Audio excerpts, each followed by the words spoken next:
But இந்த வழக்கமாக Sathyaraj sir எல்லா படத்துக்குமே வந்துடுவார், சின்ன ரோலாக நடித்தாலும். இந்த படத்துக்கு அவர் வராதுக்கு என்ன காரணம்? சக்ஸஸ் மீட்டுக்கு நீங்கள் பேசும்போதும் அவரோட பேரை மென்ஷன் பண்ணால் முட்டிங்க, அது ஏன் அந்த மறந்தீங்க? இல்லை சார், எல்லா ஆக்டர்ஸும் பொதுவாக நான் நன்றி தெரிவிச்சிட்டேன் சார். எல்லாருமே இதில் ஃபேமிலி ப்ளஸ் இதில் இருந்த சின்ன ஆக்டர்ஸ்லேருந்து சத்யராஜ் சார் வரைக்கும் நான் பொதுவாக எல்லாருக்கும் நன்றி தெரிவிச்சிட்டேன்.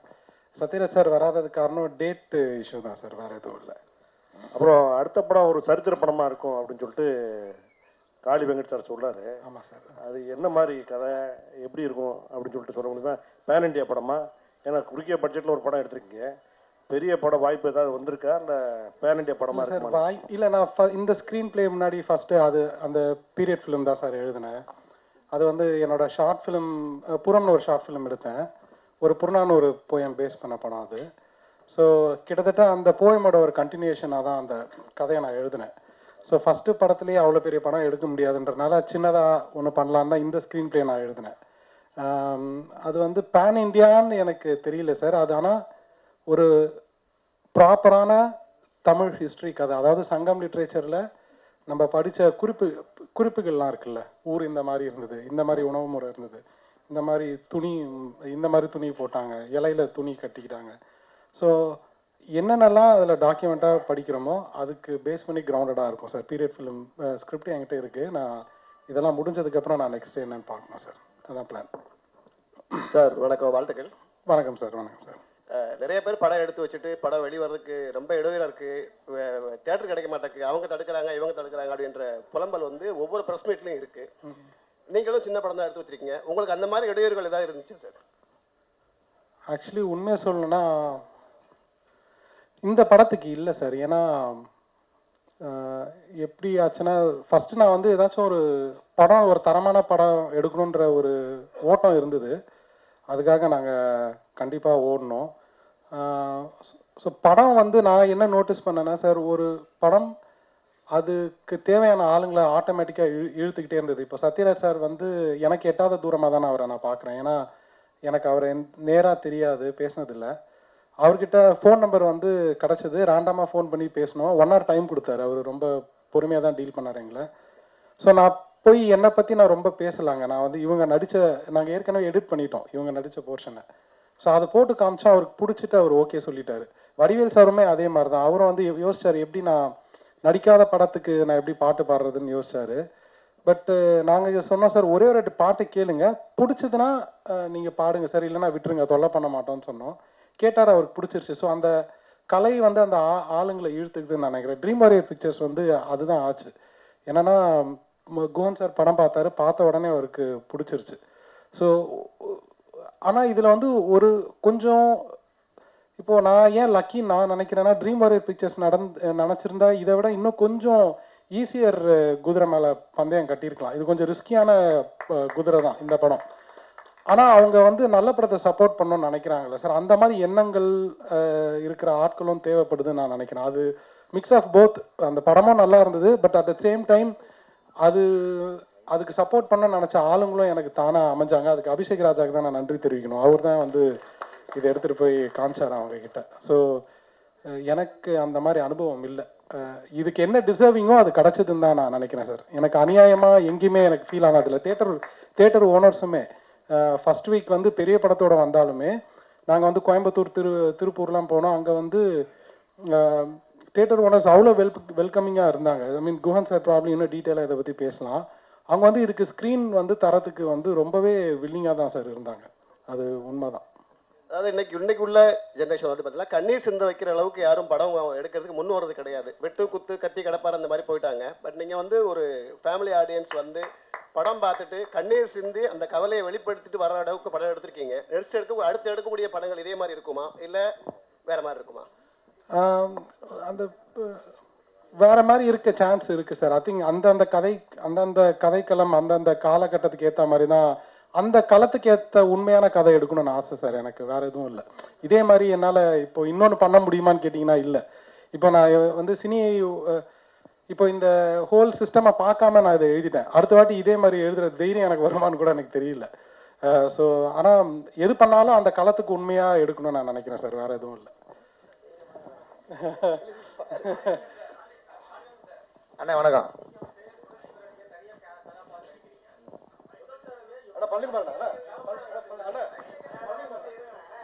அண்ணா இந்த கேள்வியும் பதிவாக இருக்கட்டும், ஒரு தடவை இதில் கேட்டுருங்க. ஒன்றும் இல்லை, முதல் தடவையாக நீங்கள் ஒரு தகப்பனார் வேடத்துக்கு, ஒரு பையனுக்கு ஒரு குடும்பத்தில் தலைவனாக ஒரு தகப்பனார் வேடத்தில் நடிக்கிறீங்களா? இனிமேல் தகப்பனார் வேடம் நடிக்கலாமா? எப்படி உங்கள் கேரக்டர் எப்படி இருக்குன்னு நினைக்கிறீங்க? ஆனால் நீங்கள் இறுதி சுற்று மிஸ் பண்ணிட்டீங்கன்னு நினைக்கிறேன். இறுதி சுற்றுலேயே நடிச்சிட்டேன் நான்.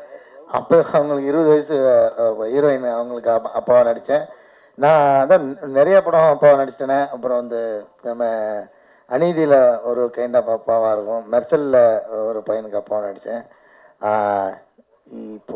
இப்போ இதில் ஒரு ஒரு விதமான அப்பாவாக இருக்குது. ஸோ எனக்கு ஆல்ரெடியே நான் நிறையா தான் அப்பா நடிச்சுட்டேன்னு நினைக்கிறேன். இதுக்கப்புறம் வந்துச்சுன்னா அந்த அந்த கேரக்டர் என்ன செய்யுது, அதுக்கான வெயிட் எப்படி இருக்குன்னு பார்த்துட்டு நடிக்கலாம். நான் ஒன்றும் தப்பு இல்லை. நன்றிண்ணே. வணக்கம் சார்.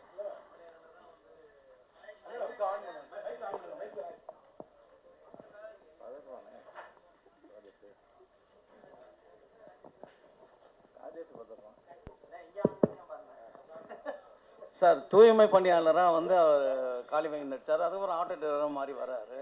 கடைசியில் கிளைமாக்ஸில் வந்து பொண்ணு வந்து கேட்குது காளிவெங்கட் ஃப்ரெண்டுக்கிட்ட, எங்கள் அப்பா வந்து தூய்மை அந்த குப்பை அள்ளினாரான்னு கேட்குறப்போ ஒரு அமைதியாக விட்டீங்களே. அந்த கெயில் ஒரு நல்ல ஃப்ரெண்டு. ஏன்னா காளி வெங்கட் சாரோட கேரக்டர் வந்து என் பசங்கிட்ட மட்டும் சொல்லிடாதன்னு சொல்லியிருக்க ஒரு பேக் ஸ்டோரி தான் அது. இந்த பசங்க கஷ்டப்படுவாங்களோன்னு அவரும் நினைக்கிறாரு. ஆனால் அந்த பொண்ணு தெரிஞ்சுக்குது. அந்த பொண்ணு ஒன்றும் தெரிஞ்சுக்கிட்டு அப்பா கிட்ட கேட்கலாமான்னு நினைக்கிறாங்க. சரி, அப்பா மறைச்சார்ல எத்தனை வருஷம், ஸோ இதை கேட்டால் கஷ்டப்படுவாரோன்னு அவங்களும் கேட்க மாட்டேங்கிறாங்க. ஸோ அவங்க ஒருத்தருக்கு ஒருத்தர் அவ்வளோ சப்போர்ட்டிவாக இருப்பாங்கன்றது தான் சார். அந்த இல்லை சார், எல்லா குடும்பத்திலையும் வந்து ஒரு ஃபாதர் வந்து எப்படி கஷ்டப்பட்டு குழந்தைகளை படிக்க வச்சு கொண்டு வரான்றது தெரிஞ்ச விஷயம் தான். அந்த விஷயத்த அந்த கேர்ளுக்கு தெரிஞ்சிருக்கலாம் இல்லையா, டாக்டருக்கு? அவங்களுக்கு தெரிஞ்சிடும். அதான் அந்த தம்பி பையன் சொல்லியிருப்பான். அவங்களுக்கு இவன் சொல்லி தான் அவங்களுக்கு தெரிய வந்திருக்கும். அதான் சார், விஸ்வான் சொல்றாரு, ஜோஷவன் சொல்றாரு. ஆமாம் ஆமாம், அப்பா வந்து இது மாதிரி வந்தாரு. ஆமாம். ஆனால் டாக்டருக்கு தெரிஞ்சா அவங்க இன்னும் கொஞ்சம் ஃபீலிங் அதிகமாக வரும் இல்லையா, அதுக்காக தான் கேட்டேன் நான். ஆமாம், தெரிஞ்சு அவங்க ஃபீல் பண்ணுவாங்க. என்னென்ன சார், அவங்க அப்பா கிட்ட கேட்க மாட்டாங்க. அப்பா மனசு கஷ்டப்படுவாருன்றது மறைக்கிறதா? இப்போ நமக்கே ஏதாச்சும் ஒரு பிரச்சனை, நம்ம வீட்டில் எடுத்தோடனே போய் அப்படியே கொட்டிட மாட்டோம். நம்ம வந்து ப்ரொடெக்ட் பண்ண தான் ட்ரை பண்ணுவோம்.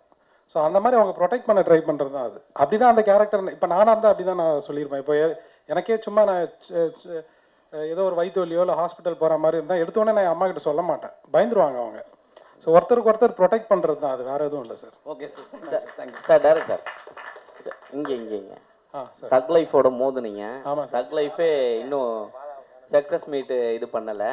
ஸோ நீங்கள் வந்துட்டீங்க உடனே சக்ஸஸ் மீட்டு. இப்போ வர படங்கள் எல்லாமே சக்ஸஸ் மீட் தான், தேங்க்ஸ் கிவ் மீட்டாக மாறிடுச்சு. ஸோ இது வந்து உண்மையாலுமே உங்களுக்கு வெற்றி தானா? இல்லை சார், தக் லைஃபோட நாங்கள் கண்டிப்பாக மோதலை, அந்த வார்த்தை யூஸ் பண்ண மாட்டேன். நாங்கள் வந்து காளி வெங்கட் சார் ரொம்ப அழகாக சொல்லுவார், ஒரு பெரிய திருவிழா தக் லைஃப், அதில் வந்து நாங்கள் பஞ்சு மிட்டாய்க்கு வந்தோம் அப்படின்னு சொல்லுவார். ஸோ இதுக்கான ஸ்பேஸ் இருந்தது சார். இது எங்களுக்கும் டேட்டாவும் இதுதான் ஒர்க் ஆச்சு. இது ஒன்று. ரெண்டாவது, இதை வந்து நான் ஏன் தேங்க்ஸ் கிவிங் நான் சொல்கிறேன்னா, உண்மையிலே எனக்கு சந்தோஷமாக இருக்குது சார். ப்ரெஸ் கிட்ட கிடைச்ச சப்போர்ட், மக்கள்கிட்ட கிடைச்ச சப்போர்ட், எங்களுக்கு வந்து இது pure and pure word of mouth படம் தான் இது. எங்களுக்கு நீங்கள் ரொம்ப பெருசாக எங்களுக்கு ஃபிசிக்கல் ப்ரொமோஷன் நீங்கள் பார்த்துருக்க மாட்டீங்க. நாங்கள் நம்பினது எல்லாமே நியூஸ் பேப்பர், டிஜிட்டல், இதை மட்டும்தான் நாங்கள் நம்பினோம். ஸோ உண்மையிலேயே முழுக்க இது ப்ரெஸ் அண்ட் மக்கள்னால மட்டுமே ஓடுன படம் இது. அதுக்காக தான் நாங்கள் நன்றி தெரிவிக்கலான்னு வந்திருக்கோம் சார். மற்றபடி வேறு எதுவும் இல்லை. இல்லை காலையில் வாங்க பாலா. லட்சம் நீங்கள் வந்து பார்த்தீங்கன்னா ஹீரோவும் நடிக்கிறீங்க, ஹீரோயினாக நடிக்கிறவங்களுக்கு அப்பாவும் நடிக்கிறீங்க. ஸோ உங்கள்கிட்ட கதை சொல்லும் போதே நீங்கள் ஓகே சொல்லிடுவீங்களா, இல்லை கொஞ்சம் ஏதாவது டவுட் இருக்குமா? எதுக்கு டவுட் இல்லை, கதை சொன்னோன்னே எப்படி ஓகே சொல்ல முடியும், நமக்கு செட் ஆகணும்ல ரோல். ஏன்னா ஹீரோவாக போயிட்டு இருக்கவங்க ஒரு கேட்டகரிக்கு மேலே போனாங்கன்னா அதுக்கு மேலே நான் இது வேணாம் அப்படின்ற மாதிரி ஸ்டாப் பண்ணுவாங்க. இல்லை அப்படி நீங்கள் எல்லா கேரக்டரும் பண்ணுறீங்க, ஹீரோ வந்தாலும் பண்ணுறீங்க, ஹீரோயினுக்கு அப்பாவா இருந்தாலும் பண்றீங்க, மாமனாராவும் போறீங்க, சைட்ல வக்கீலாவும் ஆகுறீங்க. எந்த கேரக்டர் தான் நீங்க விட்டு வைக்கல? இல்லை, இது வந்து நான் ஹீரோவாக தான் இதுக்கப்புறம் நடிக்க போகிறேன் அப்படின்ற மாதிரிலாம் எந்த ஐடியாவும் எனக்கு இல்லை. ஏன்னா என்னை பொறுத்தளவுக்கு ஒரு கேரக்டரை அது ஜெனுவனாக நடிக்க ட்ரை பண்ணோம், அவ்வளோதான். அது வந்து அது அவங்க எவ்வளோ பயன்படுத்திக்கிறாங்கன்றதை பொறுத்து தான் இருக்குது. இந்த படத்தில் முழுமையாக இருந்துச்சு அந்த கேரக்டர். எல்லா படத்துக்கும் எப்படி நம்ம அந்த ரோலை வந்து ஓரளவுக்கு நெருக்கமாக உண்மைக்கு நெருக்கமாக அடிக்கணும்னு நினைக்கிறோமோ அதுதான் இதுலேயும் பண்ணியிருக்கோம். இப்போ நீங்கள் சொல்கிற ஹீரோ அந்த மெட்டீரியல் நான் கிடையாதுன்னு எனக்கே தெரியும். வந்து நம்ம அது கிடையாது. ஆனால் அந்த இப்போ நம்ம ரோலுக்கு இப்போ என்னோடய கேஸ்டிங்காக என்னோட ஒரு கேரக்டருக்கு என்னோட ரோல் வந்து செட் ஆகும், என்னோட கதாபாத்திரம் செட் ஆகும்னு நினச்சாங்கன்னா அது ஒருவேளை அந்த படத்தில் லீடாக இருந்துச்சுன்னா அப்படி தான் நடிக்க முடியும். இப்போ நமக்கு நம்ம லீடை நம்ம படம் செட் பண்ணி நடிக்கிற அந்த பிளான்லாம் இல்லை. இன்னமும் ஒரு சீனு 2 சீனும் நடிக்கிறதுக்கு நான் தயாராக இருக்கேன், நடிச்சு விட்டும் இருக்கேன். ஏன்னா எனக்கு என்ன பொறுத்தளவுக்கு நாசர் சார் சொன்ன ஒரு பாயிண்ட் எனக்கு ரொம்ப ஆழமாக எப்பவுமே இருக்குது. அதாவது நீ நடிக்கிற ரோல் வந்து சின்னது பெருசுன்றது அதை யாரும் முடிவு பண்ணுறதுல அந்த டைரக்டர் முடிவு பண்ணியிருக்காரு. கொஞ்சமாக இருக்கிற சீனாக இருந்தால் நீ வந்து சின்ன ரோல்னால் கொஞ்சமாக நடிச்சுட்டு அப்படி வந்துடுவியா, இல்லை அதுக்கு ஜெனுவனாக தான் நான் நடிச்சுட்டு வருவேன். அந்த மாதிரி தான் வந்து அவங்க அந்த படத்தில் உன்னோட லைஃப்பை கொஞ்சமாக காட்டுறாங்கன்னு அர்த்தம், அவ்வளோதான். அது அது எவ்வளோ வெளியில் வருதோ அது அந்த ரோல் டிமாண்ட் பண்ணுறதை பொறுத்து தான் இருக்குது. அதனால் எனக்கு அந்த பேரிகேட்லாம் எதுவும் இல்லை. யாடி வேற ஒரு ஸ்டார் கிடையாது. அண்ணா இது மாதிரி முனிஷ்கான் கூட எப்பவுமே நீங்க தொடர்ச்சியா வந்து நடிச்சுன்னு இருந்தீங்க. ஆமா ஆமா. இப்ப ஹீரோ மாறினதுக்காக நீங்க நடிக்கிறது இல்லையா, இல்ல ஏதாவது சான்ஸ் கேட்டா நீங்க வேணான்னு? எங்க ஹீரோவால மாறவே இல்லை தலைவரை, மறுபடியும் அதையே பிடிச்சி இழுக்கிறீங்களா கொக்கிப்பட்டு? ஏன்னா செந்தில் கவுண்டமன் காம்பவுண்ட். ஆமாங்க, அது என்னன்னா அது எழுதுறவங்க எழுதணும்ல, அப்படி எழுதி. ஆனா இருக்கு, படம் நடிச்ச படமும் இருக்கு. இப்போ திரும்பவும் நடிக்கிறதாவும் இருக்கும். அவர் எனக்கு முன்னாடி ஹீரோ ஆகிட்டார், படம் நின்றுக்கிட்டு இருக்கு, ரிலீஸ்க்கு வெயிட் பண்ணிட்டு இருக்கு. ஆக்சிஸ் ஃபிலிம் ஃபேக்டரியில் மிடில் கிளாஸ்னு ஒரு படம் எடுத்து ரெடியாக இருக்குது ரிலீஸ்க்கு. அவர் எனக்கு முன்னாடி அப்படி பார்த்து ஆகிட்டார் சொல்ல போனால். என்ன அதெல்லாம் கிடையாது.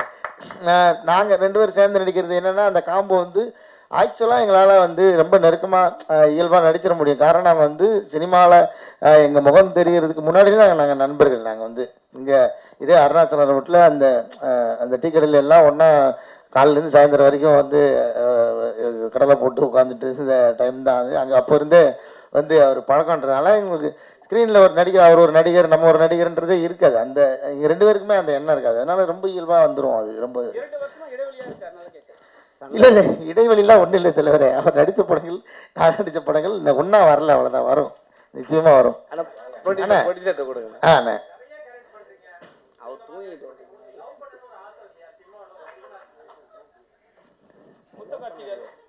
என்ன அருமையான சிந்தனை. இந்த சிந்தனை டைரக்டருக்கு வர மாட்டேங்குதே. இதைத்தான் எனக்கு மைக்கிலையும் புலம்புனேன். கணவன் மனைவி பாருங்க, அப்பாவை நடிச்சேனே சொல்லிட்டு இருக்கீங்க. நான் வந்து ரோஷினிக்கு அப்பாவை நடித்தேன், ஷெல்லிக்கு நான் வந்து கணவனை தான் நடித்தேன். அதை சொல்லவே மாட்டேங்கிறீங்க யாரும். அப்பா கேரக்டர் நடிச்சிங்களா, அப்பா கேரக்டர் அப்படி பார்த்தா கணவனாக தான் நடித்தேன், ஹஸ்பண்ட் கேரக்டர் தான் நடித்தேன். அதை சொல்ல மாட்டேறீங்க.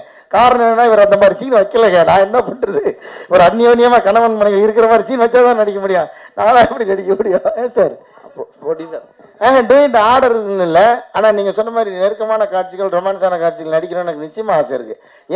ஏன் சொல்கிறேன்னா இப்போ ரொமான்ஸ் பண்ணிக்கிறதுக்காக கிடையாது, அது நம்ம வேணும்னா நம்ம வந்து அது விஷயம் கிடையாது. நான் என்ன சொல்கிறேன், ஸ்க்ரீனில் அந்த உணர்வை ப்ரெசென்ட் பண்ணுறது இருக்குல்ல, அது உண்மையிலுமே பயங்கர டஃப்பான ஜாப். இன்றைக்கி வரைக்கும் இருக்கிற பெரிய பெரிய ஸ்டார்லாம் பார்த்து நான் வந்து ஆடி போயிருக்கிற ஒரே விஷயம் அந்த ஒரு விஷயம் மட்டும்தான். எனக்கு இந்த ஃபைட்டு, இந்த பஞ்சு வசனம் அதெல்லாத்தையும் தாண்டி ஒரு விஷயம் மட்டும் நீங்கள் நல்லா ப்ராக்டிக்கலாக யோசிச்சு பாருங்கள். ஒரு ரொமான்ஸ்ன்றது 2 பேர் மட்டும் தனியாக பண்ணுறது, ஒரு 250 பேர் வச்சுக்கிட்டு நடுவில் ரொமான்ஸ் பண்ணுறது சாதாரண விஷயமே கிடையாது.